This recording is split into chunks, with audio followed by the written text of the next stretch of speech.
Начнем. Господи, именем Иисуса, благослови это время, это общение, и используй его, Господь, во славу Твою, чтобы мы научились у Твоих ног и получили откровение, подтверждение и укрепление во имя Иисуса Христа.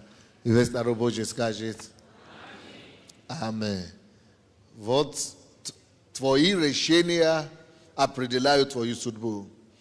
Для эффективного лидерства требуется принимать мудрые решения. Второзаконие 30:19. Во свидетели перед вами призываю сегодня небо и землю, жизнь и смерть приложил я тебе, благословение и проклятие. Избери жизнь, дабы жил ты и потомство твое. Итак, бойтесь Господа, это Иисус Навин 24, 14 по 21 стихи. Итак, бойтесь Господа и служите Ему в чистоте и искренности. Отвергните богов, которым служили отцы ваши за рекой и в Египте, а служите Господу.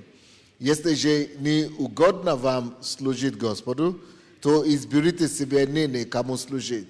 Богам ли, которым служили отцы ваши, бывшие за рекой, или богам Амореев в земле, которой вы живете. А я и дом мой будем служить Господу. И отвечал народ и сказал: нет, не будет того, чтобы мы оставили Господа и стали служить другим богам. Ибо Господь Бог наш, Он вывел нас и отцов наших из земли египетской, из дома рабства, и делал перед глазами нашими великие знамения, и хранил нас по всем пути, по которому мы шли, и среди всех народов, через которые мы проходили. Господь прогнал от нас всех народов и Амореев, живущих в всей земле. Посему и мы будем служить Господу, ибо Он Бог наш.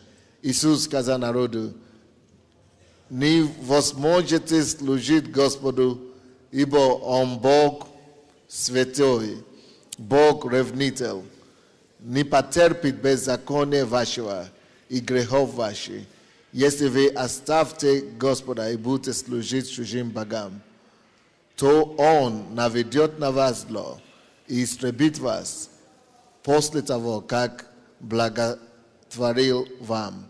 И сказал Господь Иисусу: нет, мы Господу будем. Сказал народ Иисусу: нет, мы Господу будем служить.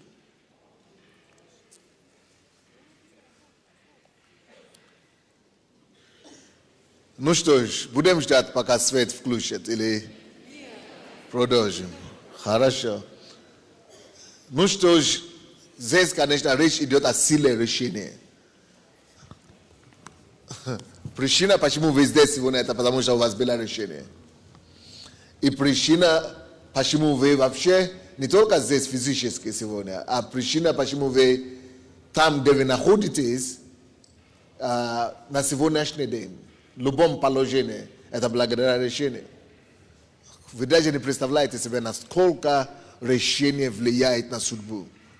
Нет ничего, что вы можете делать для себя сильнее решение. Решение, которое вы принимаете, непосредственно влияет на то, кем вы станете и какая сложится ваша вообще жизнь и судьба. Нет ничего сильнее решения. Вот из всего, что вам придется делать в жизни и за всю вашу жизнь, самое главное, к чему нужно относиться со всей ответственностью и серьезностью, это есть решение ваше. То есть нельзя его преувеличивать, насколько это важно. То есть нет ничего важнее решения. Причем и отсутствие решения тоже влияет на вас, хотите или не хотите. Допустим, решение, которое вы когда-то приняли, куда идти учиться, оно ответственно за то, где вы сейчас находитесь. Решение, которое вы когда-то приняли, как учиться. Тоже ответственность за то, где вы сейчас и что вы сейчас имеете в вашей жизни. Решение, которое вы когда-то приняли, за кого выйти замуж или на кого жениться, оно влияет на вас до сих пор. То есть нельзя сказать, что все, я принял решение и уже все. Вы даже не можете себе представить, настолько сила решения непосредственно связана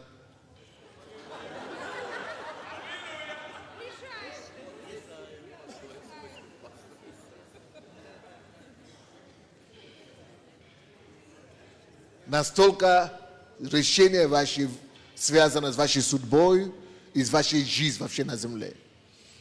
Некоторые жизни на земле удачные благодаря удачным решениям.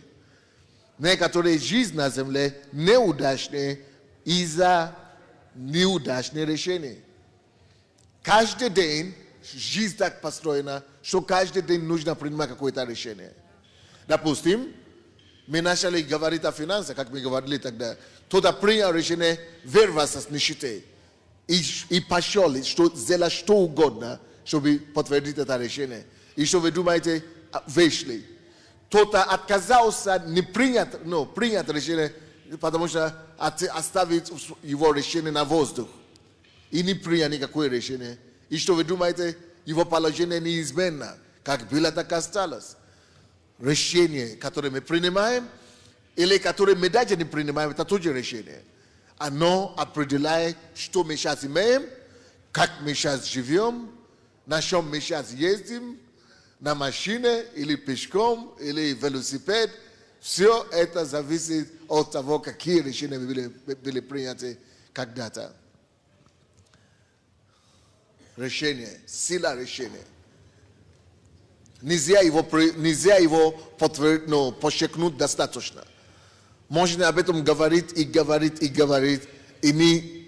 не рассказать достаточно, насколько важна сила решения в нашей жизни. С кем встречаться? Вроде бы ничего вообще встречаться или не встречаться? Вроде бы такой безобидный вопрос. А какая разница? Один раз, секунду нужно, чтобы принять решение. А результаты всю жизнь пожинаешь. Решение.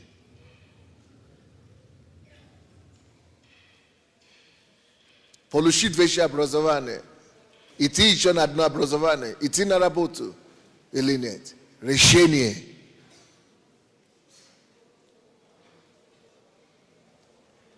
Решение. Итак,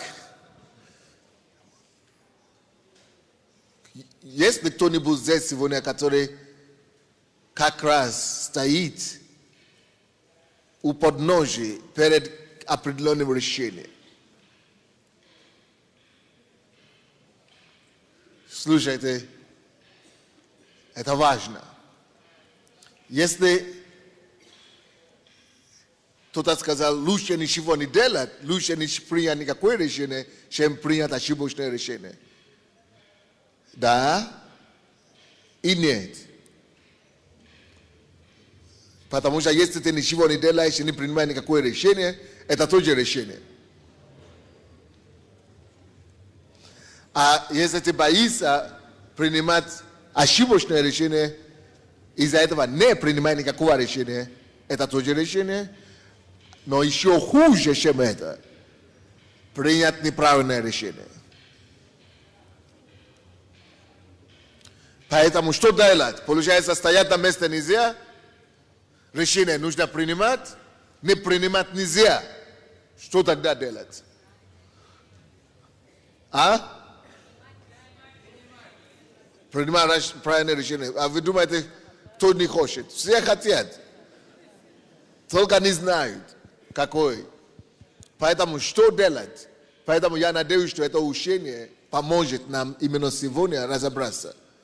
Потому что когда речь идет о решении, не принимать нельзя. Принимать тоже можно, но нужно знать какой. Поэтому хочу вам сказать, чтобы вы знали, что если resh idiot a prinyati reshenie. Lu she platit lu buyu senu. Слышите меня или нет? Лучше перепроверять миллион раз, не то, что 1000 раз. Миллион, если надо. Лучше перепроверять, консультироваться, переговориться с людьми. Уточнить, получить подтверждение от миллионов их. Прежде чем поставить точку. Потому что раз точка поставлена, только останется одно – сожаление. Я же мог больше еще консультироваться, чего я этого не делал. Я же мог посоветоваться, чего я это не сделал. Почему я чуть больше не подождал? Почему я чуть больше не помолился? Почему я чуть больше не попастился, уединился? Что угодно. Нет слишком большой цены, которую можно платить, когда речь идет о решении. Лучше уйти на неделю, там, на 2 недели, на 10 дней, на 7 дней, закрываться в какую-то комнату, молиться, прорываться, пока ты не будешь уверен на, не то, что на 100%, а на 110%, что небо и земля свидетельствуют, что это есть правильное решение. Не только небо свидетельствует, но и земля свидетельствует. А как земля свидетельствует, Бог никогда ничего не говорит. Написано, что однажды Господь говорит, и дважды я услышал.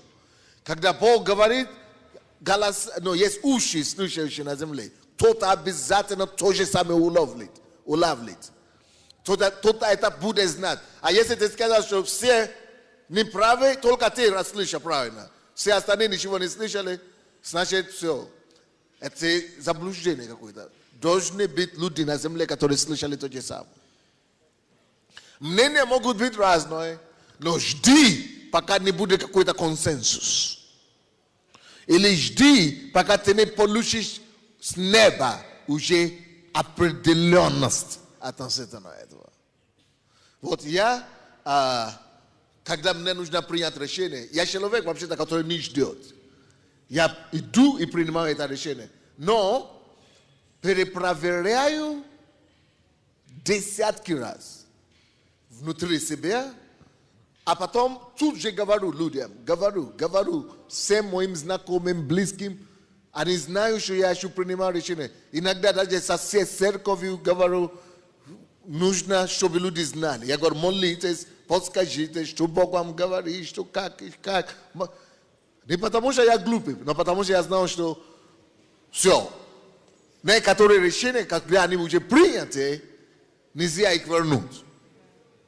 Или это оставит отпечаток в жизнь, на всю жизнь. И поэтому я всегда перепроверяю много раз. И смело уже тогда действую. Обычно люди видят, что я такой радикальный и смело действую. Но я делаю свое домашнее задание.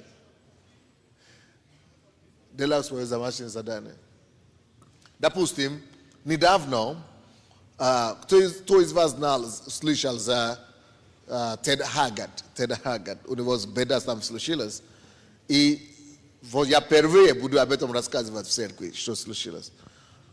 Он упал в грех, гомосексуализм, потому что у него было раньше в миру эта проблема. Вы знаете, как или в детстве эта проблема. И когда он освободился, не ограждал себя, наверное, достаточно, и падал в это еще раз. Окей. А потом, как это к нам имеет отношение? Мы дружили с ним. И церковь у него 14 тысяч человек.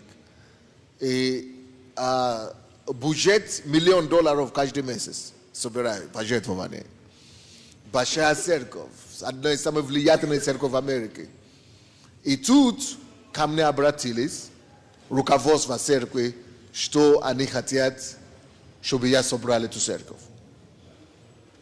А в это же время, представьте себе, Бог как раз мне начал давать бремя по поводу Америки и всего мира. То есть до того Бог уже мне положил на сердце, что нужно передать здесь церковь. И я это узнал, что точно надо передать. Но вы помните, кто помнит, кто слышит моя внимание.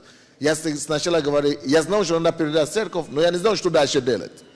Я думал, дальше, может быть, надо строить церковь, или надо просто учить. Я не знал, что дальше делать. И тут приходит такой, я знаю, потом я понял, что нужно заниматься церковью, телом Христовым. И я знаю почему-то, что это должно начаться с Америки. Потому что то, что происходит с Америкой, влияет на весь мир. Если реформировать весь мир, тело Христа, это Америка самая идеальная платформа.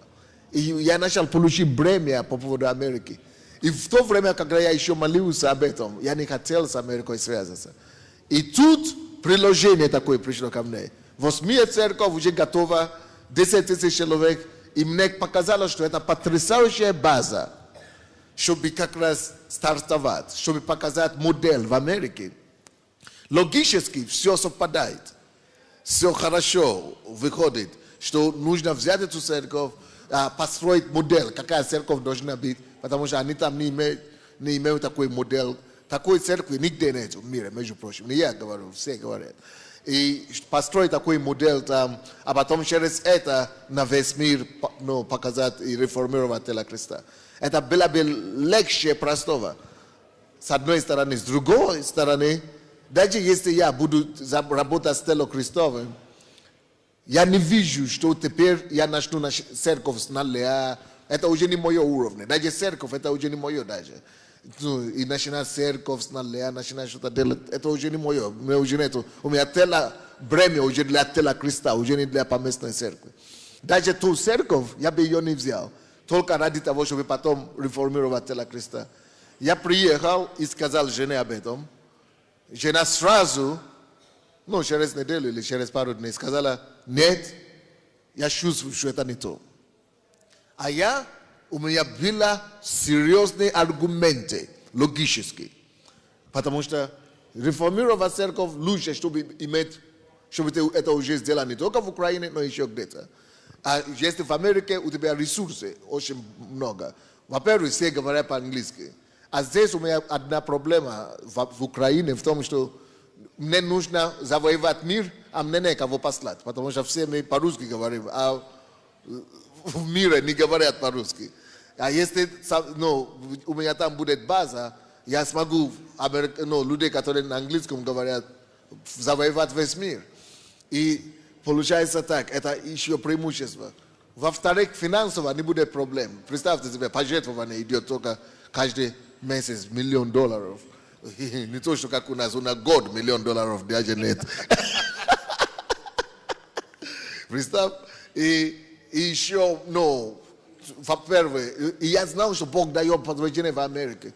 И все мне говорят, хорошо, я говорю, нужно в Америку ехать. И все спрашивают, а Бог тебе говорит взять эту церковь? Я говорю, за эту церковь я не знаю, но это хорошая идея. И я, поставил все на ноги. Поэтому я просил, чтобы молились на посту. Я духовный совет сказал, чтобы молиться и так далее. А потом, только когда ближе только на посту. Представьте себе, потому что когда у тебя уже есть мысли какие-то, иногда Бог не будет говорить.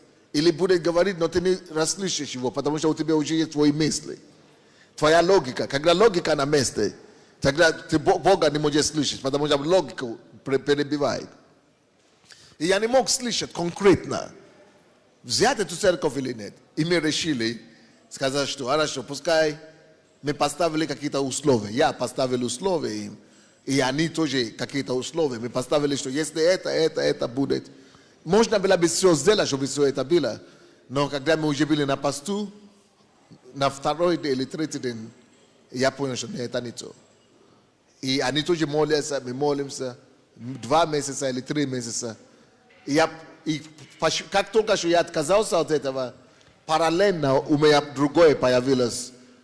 Сделать миссию. Не церковь одно, а миссия, которая будет объединить 10 000 церквей. Представьте себе, это лучше, чем одной церкви, правда?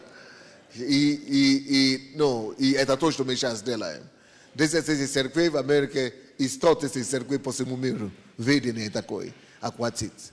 То есть, что я говорю? Потому что если бы я принял это решение, то есть мы 2 месяца ждали, молились. Я всем говорил. Я со всеми говорил, кому я доверял. Давайте будем молиться за это. Потому что важно, какое решение мы принимаем. Потому что если бы я взял эту церковь, я бы уже не имел возможности заниматься миром. Я бы занимался только той церковью. Проблема, видите? То есть много таких можно примеров приводить. Итак, некоторые выводы о нашем решении. Ну, что-то мне не нравится это название. Некоторые выводы о нашем выборе. Наверное, здесь имеется в виду некоторые заключения. Первое. Лидеры подводят людей к черте, где необходимо принять решение. Но я думаю, имеется в виду здесь, что если вы лидер, вы должны подвести людей или к тому, чтобы люди сами могли принять решение. Помогайте людям принять решение. То есть создавайте им среду, условия, чтобы они могли принять решение. Следующее. В некоторых сферах у нас нет выбора. То есть в некоторых вопросах жизни и некоторых случаях нет выбора. Надо делать то, что правильно. Так? Следующее. В некоторых сферах у нас есть выбор. Ну, это понятно, да? Четвертое. Мы ответственны за то, чтобы сделать правильный выбор. То есть за твое решение ты отвечаешь. Никто не отвечает, а ты, в конце концов, отвечаешь. Вы помните, когда мы начали говорить об инвестиции, да? И все наши компании эти разные появились, из церкви, не из церкви. И некоторые из них, из-за того, что они из церкви, я благословил, молился за них. И я понял, потом люди все говорят, потому что пастор Санди благословил, и значит мы сюда ложим деньги. Я говорю, если деньги пропадут, пастор Санди вам не дадут. Вы не будете столько денег, чтобы вам дать.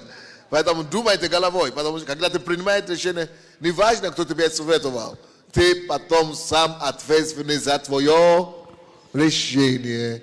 Поэтому я уже бью с колоколами теперь говорю. Ребята, не вложите деньги ни в какой компании, потому что здесь выступали в церкви, или потому что пастор Санди сказал, нет, ты ответственный сам за твое решение. Поэтому не вложи никуда деньги. Деньги теряются. Если ты не уверен на 120%, что да, неспокойно здесь, Бог мне положил на сердце, это мне хорошо, и я уверен, что это все. Дальше, чем скорее мы делаем правильный выбор, тем лучше. То есть некоторые люди привыкли тянуть все. Тянут, пока возможность не уходит.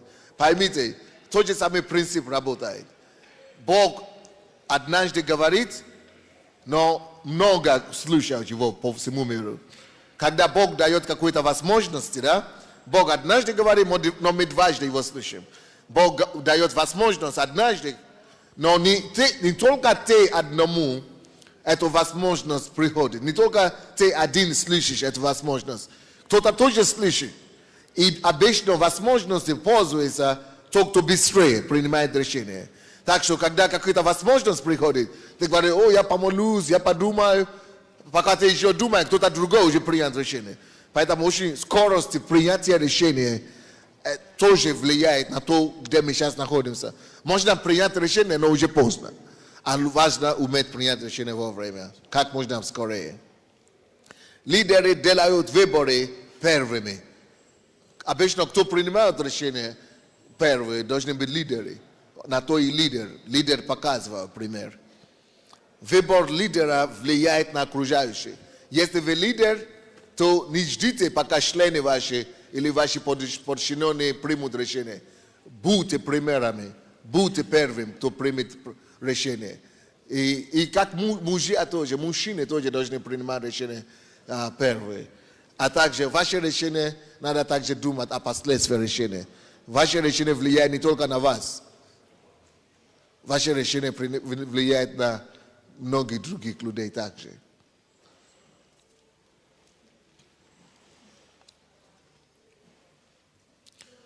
Но здесь есть уже второй стадий о том, что есть разные уровни, разные стадии жизни. Есть младенчество, когда человек ребенок, и когда человек взрослый. Когда человек ребенок, он не может принимать решения, так? Поэтому мы говорим условия. Когда человек ребенок, условия на него влияют. И условия или другие принимают за него решения.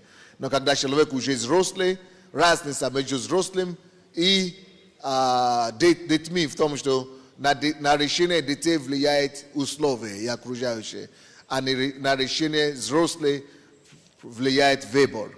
Взрослый имеет выбор, но дети не. Это то же самое духовно, дети духовные иногда за них принимают решения. Но когда уже взрослые духовно, вы сами принимаете, вы делаете выбор. Значит, если ребенок первые годы окружающие принимают за него решение. Если он ребенок, он еще бессознательный, поэтому он не может сам принимать решение, поэтому за него другие принимают решение. Если он ребенок, выбор не его, а чужой.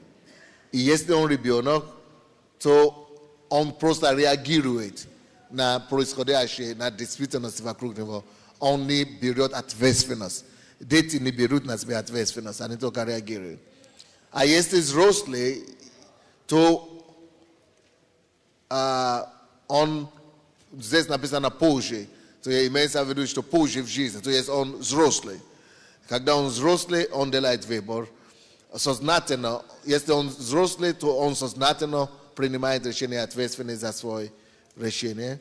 Если он взрослый, не чужой за него выбирают, а он сам делает свой выбор. Если он взрослый, мы проявляем инициативу. Он сам должен проявить инициативу и не ждать других.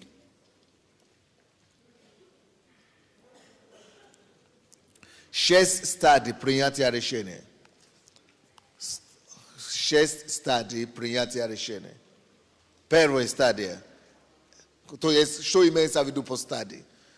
Чего вам нужно учитывать при принятии решения? То есть, какие факторы влияют на ваше решение? Как нужно подготовиться к принятию решения? То есть, чтобы принять качественное решение, нужно готовиться к нему. Как и с чего? Вот они здесь дают 6 стадий, чтобы подготовки к тому, чтобы принять правильное и качественное решение. Первая стадия – это стадия, то, что здесь называется стадия основания. То есть, это когда вам нужно знать вообще, что происходит, история, предусловие. Я бы сказал, не основание, я бы сказал, это стадия предусловия. Это когда вы хотите быть в курсе дела. То есть, какова история вопроса? Видите, как вопрос какой? Вы должны быть в курсе дела. Какова история? Что вообще происходит? Вторая стадия. Это стадия, каковы факты. То есть, сборов фактов. Что произошло? Это на вопрос, что произошло. Какие факты? Когда вы начинаете собирать факты. Третья стадия. Это стадия обратной связи. Это когда вы хотите слышать других людей. А что другие, кто участники, что они говорят об этом. Когда вы хотите слышать, каковы эмоции, какие там содействованы люди, другие. Следующая стадия, это стадия концентрации. Это тогда, когда вы уже выслушали всех, которые содействованы в этом, и когда вы уже концентрируете, вы уже думаете. Это какой мудрый выбор, или какое мудрое решение нужно принять. И пятая стадия, это стадия плода. Это после того, как решение вы уже приняли, получается, это как вы уже думаете, мы приняли решение, теперь как это решение может принести плод или оказать влияние на этого вопроса. Как решение это поможет нам решить вопрос. И уже следующая стадия, это стадия продвижения, период. Хорошо, мы приняли решение, мы все решили, теперь надо идти дальше, как нам дальше идти вперед. И тут есть вот такой интересный элемент. Решение, которое мы принимаем, имеет последствия. Скажите последствия. Скажите, любое решение имеет определенные последствия. Какие есть 4 варианта, которые могут быть. 4 последствия решения. Первое. Это то, что если вы примете неправильное решение, еще и не в правильное время, последствия будет какая? Катастрофа. Катастрофа. Когда человек не только принимает неправильное решение, он еще это принимает не вовремя. Это будет катастрофа. А если человек принимает неправильное решение, но в правильное время, то есть время требует, что надо какое-то решение принять. Вот сейчас надо что-то делать. Лучше что-то делать от неправильно, но хотя бы какое-то решение есть, тогда мы говорим, ну он ошибся. Тогда это значит ошибка. Человек не ждал, чтобы никакое решение не принять. Он от какое-то решение принял. Просто он не принял правильное решение. Мы говорим, он ошибся. Это ошибка будет. Третий. Когда человек принимает правильное решение, то есть раньше мы говорили неправильное решение, но в правильное время. А теперь мы говорим, он принимает правильное решение, но не вовремя, неправильное время. Поздно, опоздал. Тогда мы говорим, или наоборот, либо опоздал, либо он раньше. Здесь написано непринятие. Непринятие это обычно, когда раньше времени. Если ты раньше времени делаешь что-то, люди не поняли, они не готовы к этому, поэтому не восприятие будет. Но если позже, это значит опоздал. Следующее. Правильное решение, правильное время. Тогда мы говорим, это удача или успех. Окей. Теперь, сам процесс принятия решения дают нам Иаков, 1 глава, с 1 стиха по 6 стихи. И по стихам.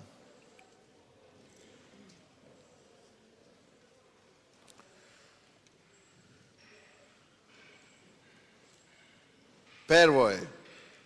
Когда мы окружены проблемами, мы можем радоваться только тогда, когда понимаем цель и результат, к которому эти проблемы нас ведут. Ключ перспективы. Лидеры должны правильно думать о проблемах. Нужно смотреть на них с точки зрения Бога, чтобы через это укрепить своих последователей. То есть, чтобы понимать, какое решение нужно принимать, нужно размышлять. Размышление. Следующее. Прощение. Бог допускает моменты борьбы в нашей жизни, чтобы в итоге мы не имели никакого недостатка. Однако Иаков говорит, что если нам недостает мудрости, нужно просить ее у Бога. То есть здесь написано прощение или молитва. Когда лидер встречается с проблемой или необходимостью принять решение, серьезное решение, большое серьезное решение, молиться о мудрости, отнюдь не признак слабости. То есть нужно молиться, короче. Прежде чем принять решение, надо, я бы сказал, первое, надо, наверное, молиться, а потом думать. Но здесь написано думать, а потом молиться, а потом ждать. Третий, после того, как вы помолитесь, ждите чуда, ждите подсказку. Принятие решения в неоднозначных вопросах. А если вопрос это неоднозначный, вот есть плюсы и есть минусы. Есть вроде бы хорошо, вроде бы плохо. Вроде бы правильно, но я не знаю, я не уверен. Когда вопрос неоднозначный, как можно в этой ситуации принимать решение? Во-первых, нужно иметь принципы.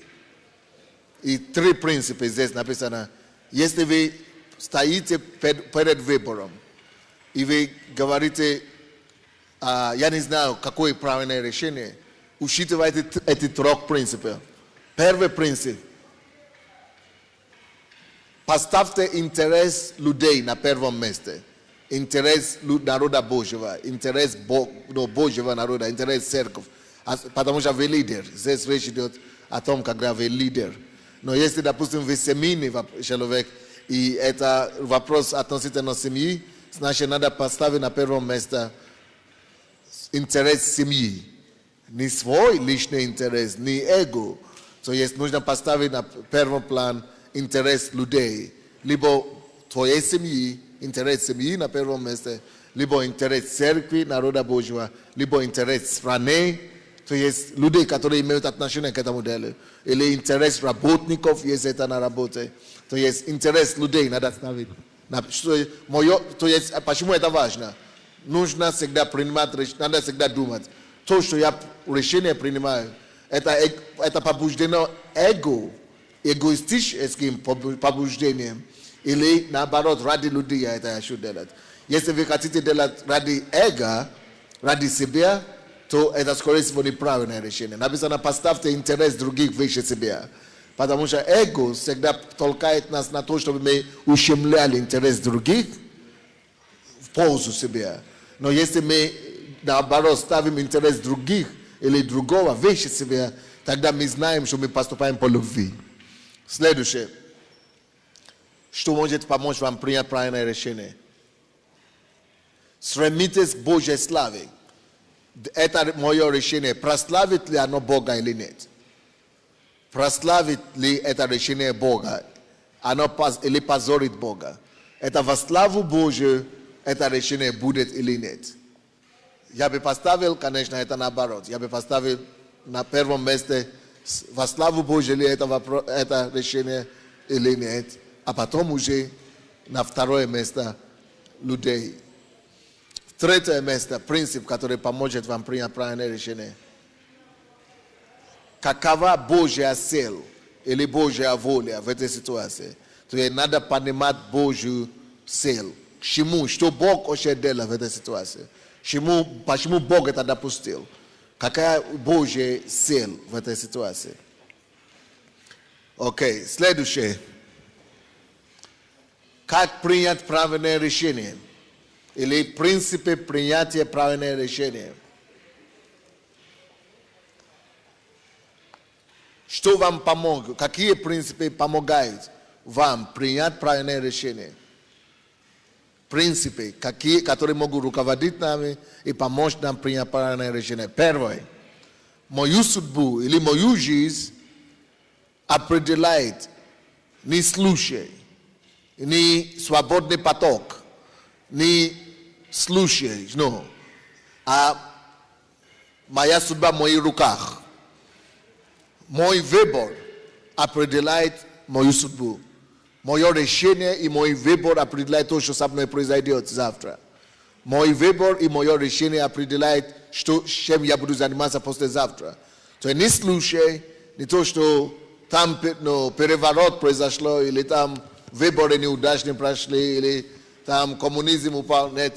Мое решение определяет мою судьбу. Следующее. Самоустранившись от принятия решения, то есть имеется в виду, если я не принимаю никакого решения, получается, я даю кому-то другому возможность контролировать мою жизнь. Понятно? То есть отказ от принятия решения, это не есть выход. Если вы отказываетесь принять решение, это еще не значит, что само собой вопрос решается. Или само собой проблема отпадает. Если вы отказываетесь принять решение, это не есть конец вопроса, это не есть решение вопроса. Вопрос не отпадает, если вы не принимаете решение. А что происходит, усугубляется. Потому что если вы не принимаете решение, кто-то другой принимает за вас решение. Вы говорите, но я еще не решил, а кто-то уже решил, какой будет. И будет давить на вас, будет влиять на вас. Допустим, почему очень часто, давайте возьмем девушек. Молодые девушки говорят, кто-то за них ухаживает. Они говорят, а я еще не принял решение, или я не буду с ним встречаться. Он не мой тип. Но она не говорит ему, А он звонит, или он уходит, он говорит, ну, не знаю и так далее. А потом, что чаще всего происходит? Она рано или поздно потом входит в это взаимоотношение. Или попадает в какой-то грех или неприятную историю. А потом начинает говорить, как я туда попал? Я сам не знал, я же не хотел. Или, уже ничего, уже пойдет. Или как-нибудь.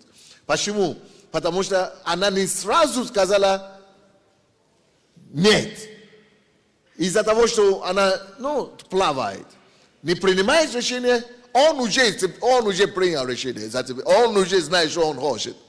Из-за того, что ты не определился вовремя, ты не принял решение, кто-то другой уже за тебя это решение принял. И в конце концов, заканчивается тем, что ты делаешь то, что ты хочешь, а то, что тот, кто за решение тебя принял, уже хочет. Я не знаю, понятно или непонятно? Если вы не принимаете решение, кто-то другой за вас это решение примет. А потом вы будете просто вынуждены соглашаться и делать то, что вам говорят. Как это идет? Речь идет о том, что будь конкретным, четким. Скажи четко, что ты думаешь об этом. Не будь робким. Потому что таким образом другие люди контролируют нашу жизнь с вами. Масса вопросов, масса примеров еще можно привести. Особенно в семьях. Ты не принимаешь решение, не говоришь, что ты думаешь. Люди просто говорят, ага, это молчи, ты молчишь, значит согласен. А? Да, молчание – знак согласия, да, так получается. Поэтому следующее. Принимая решение, я беру на себя ответственность. Пусть это будет ошибка. Но хотя бы знаю, что я принял это решение. Потом признаюсь или потом покаюсь. Но лучше брать ответственность и знать, что хотя бы я ошибся, да, но это мое решение. Брать ответственность на себя своим решением. Лучше, чем вообще никакого решения не принять и говорить, меня вынудили делать, потому что ты не принял никакого решения. Следующее. Нерешительность – это качество боязливого ума, боязливого ума. Это человек, который неопределенный. Как? Трус, да. Решительность – это качество лидера, наоборот. А последователи могут прожить без достоверности, но не могут прожить без ясности. Что тут имеется в виду? То есть, если вы ведете кого-то, ваши коллеги, или ваша семья, или кто, ваши последователи, или кто с вами работает, может быть, они не обязательно должны знать все подробности, да? Но они хотя бы должны понять, что происходит, куда мы идем, суть хотя бы. То есть, если вы ведете людей за собой, вы хотите, чтобы люди вас поняли, и люди с вами шли, вы должны хотя бы дать им понять, в чем дело, хотя бы от какой-то идеи, что происходит. Это как эти инвесторы наши, да, в последнее время. Кто-то говорит, вложи только, говорит, но какой договор? Договор непонятно. Договор, подпиши. Но как там написано? Что написано? Как? А что будет в случае того? А в случае того? А как? А если вдруг, суд? А если то? Не имеет значения. Не хочешь получишь какой-то. Не имеет значения. Подпиши и все. Вложи. Лишь бы вложи. Если нет ясности, это значит, что слепой ведет слепого, и они оба падут в какую-то яму рано или поздно. То есть должна быть. Чем вы занимаетесь? Мы чем-то занимаемся, мы туда мы крутимся. Крутитесь, понятно. Чем вы занимаетесь? Если он не может сказать, чем он занимается, каким образом вы зарабатываете деньги? Конкретно, где? Хотя бы где? Не надо знать подробности, но надо знать это понятие. Мы тут, нету ясности, беги подальше. Понятно или нет? То есть не обязательно быть профессионалом в этом все, знать все. Это самое. Но надо, чтобы у вас в голове была ясная картина. Чтобы вы могли другому каким-то объяснить. Мятно как-то. Следующее.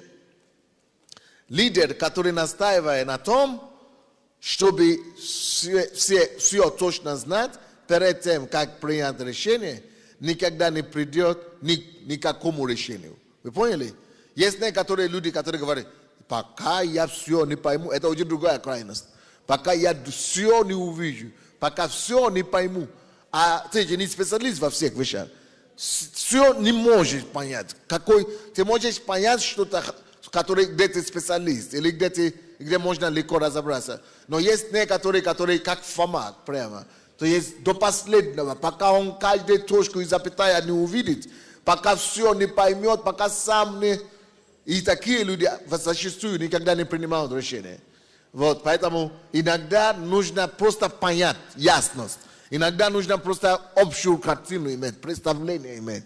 Не обязательно всегда все подробности и все детали знать. Но если есть возможность все знать, надо все знать. Но если нет возможности все знать, надо хотя бы максимум знать. Но уже не все обязательно подробности. Решение высвобождает энергию, интуицию, посвященность и поддержку. Потому что человек, который принимает решение, он стоит за этим решением. Он стоит за его решение, и значит его энергия стоит за это решение. Но если решение не принято, это наоборот крадет энергию. Когда никакого решения не принято, человек лишается энергии. Но когда решение принимается, высвобождается энергия и посвященность. Чем больше группа последователей, тем больше давление построится под них. Вы знаете, мы все находимся под влиянием. Мы все подвержены влиянию. Все, кто с вами общается, каким-то образом пытаются на вас влиять. И вы тоже влияете на людей.